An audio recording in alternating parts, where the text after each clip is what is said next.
As director of the Clinic of Chantal, I would like to welcome you to this salon. To one of our residents, a vote of thanks is due, Marot and Sade, who has written and produced this play for your delectation and for our patients' rehabilitation.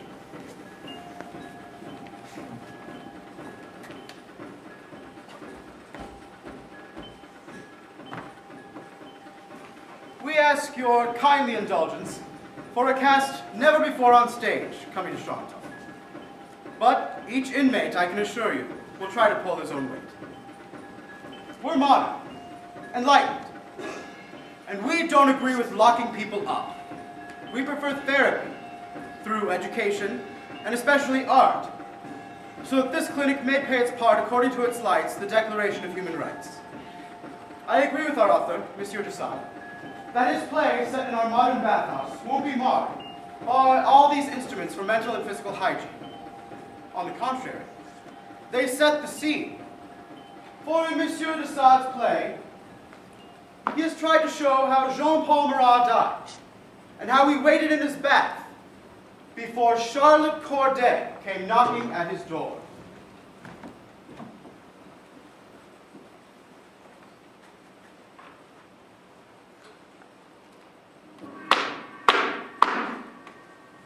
Already seated in his place, here is Marat.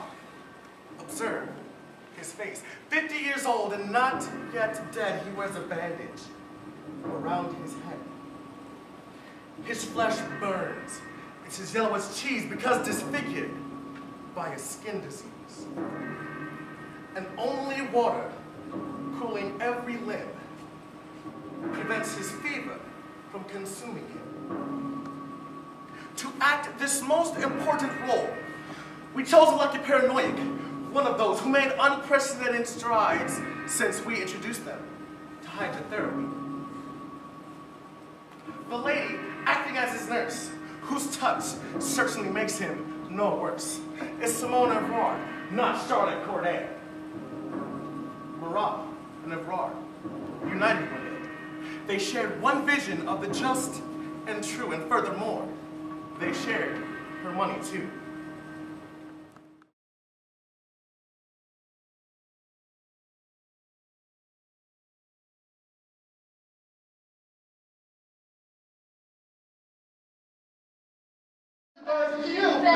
He still recalls the old family ill. Down with all the ruling class.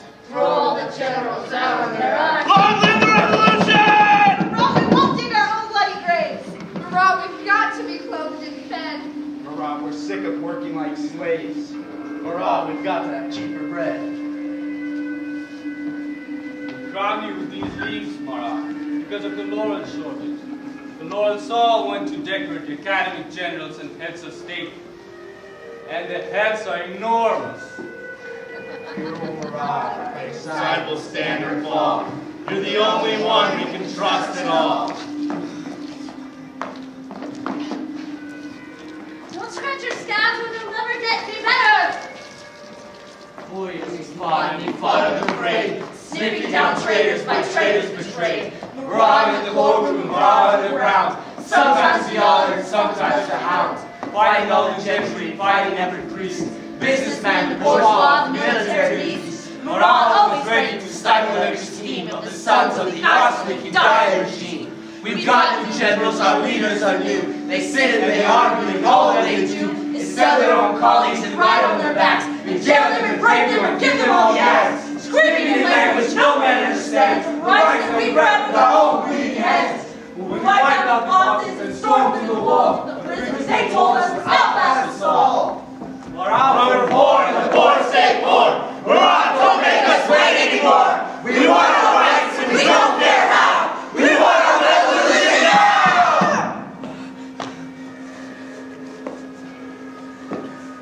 Revolution came.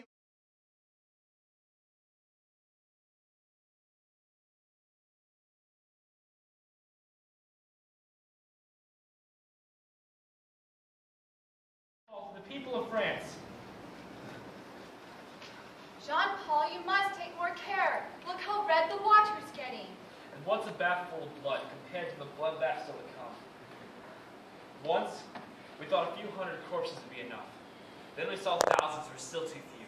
And today, you can't even count all the dead. Everywhere you look, everywhere, there they are. Behind the walls, up on the rooftops, down in the cellars. Hypocrites. They wear the people's caps on their heads, where their underwear is embroidered with crowns. And if so much of the shock included, they squeal. Beggars. Villains. Gutter rats! Simone. Simone. My head's on fire. I can't breathe. There's a rioting mob inside me. Simone. I am the revolution.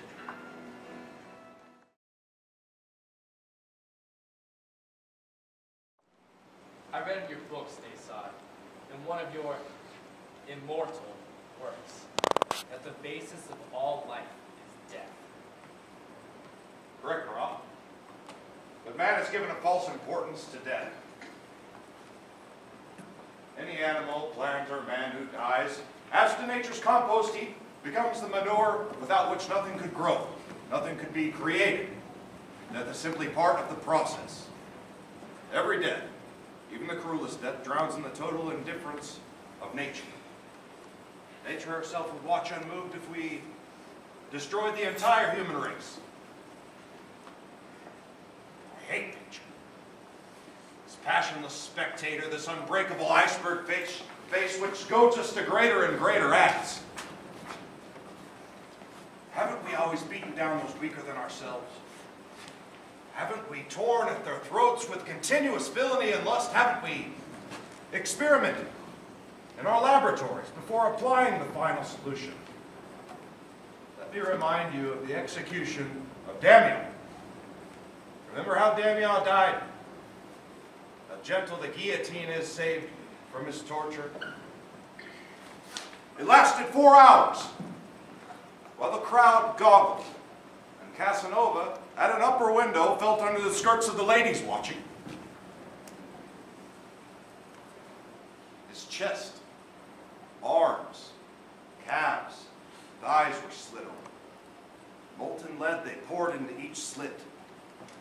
Burning oil, sulfur, tar, wax they poured over him. They burnt off his hands. Tied ropes to his arms and legs, harnessed 4 horses to him, and geed him up. They pulled at him for an hour, but they'd never done it before and he wouldn't come apart.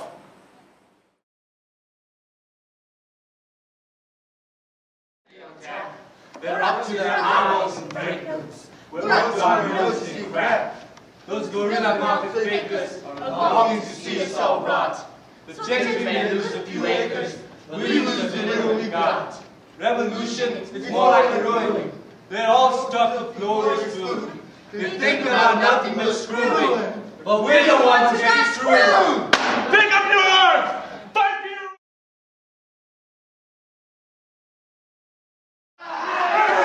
the dirty work of the revolution, but they screw their noses up at you because your sweat stinks!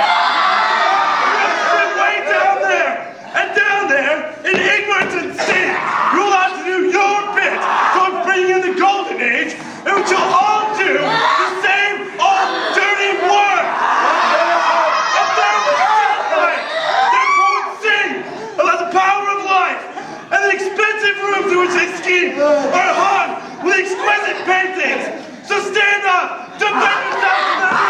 Stand up, stand in front of them,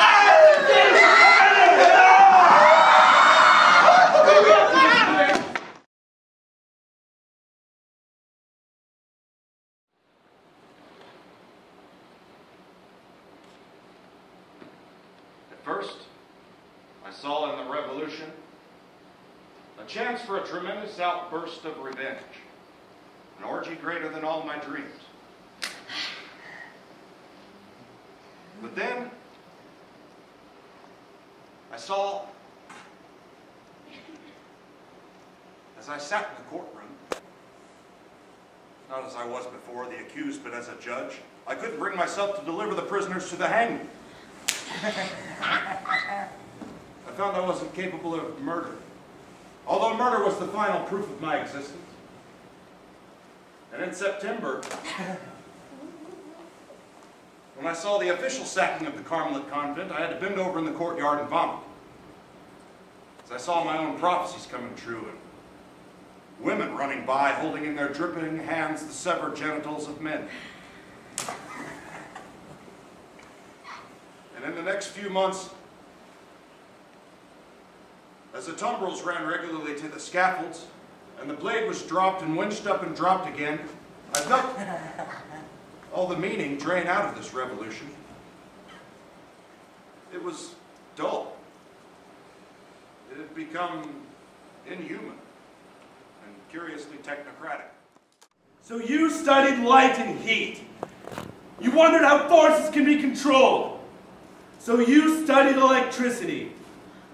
You wanted to know what man is for. So you asked yourself, what is his soul? This dump for hollow ideals and mangled morals. And you decided that the soul is in the brain, and that it can learn to think. For to you, the soul is a practical thing. A tool for ruling and mastering life. And you came one day to the revolution because you saw the most important vision, that our circumstances must be changed fundamentally. For without these changes, everything we try to do must fail. Marot were born, the poor stay poor. Marot don't make us wait anymore. We want our rights and we don't care how. We want our revolution now! The end comes soon. But before we watch the crime, let's interpose a drinking, thinking time. Will you recall what our cast presents is simply this: a series of events. But that our end, which may seem prearranged, could be delayed or even changed. We'll census a play, not actual history, postpone it with an interval. We guarantee that when you're done with your refreshments and debating, you'll find Marot in his bathtub, still waiting.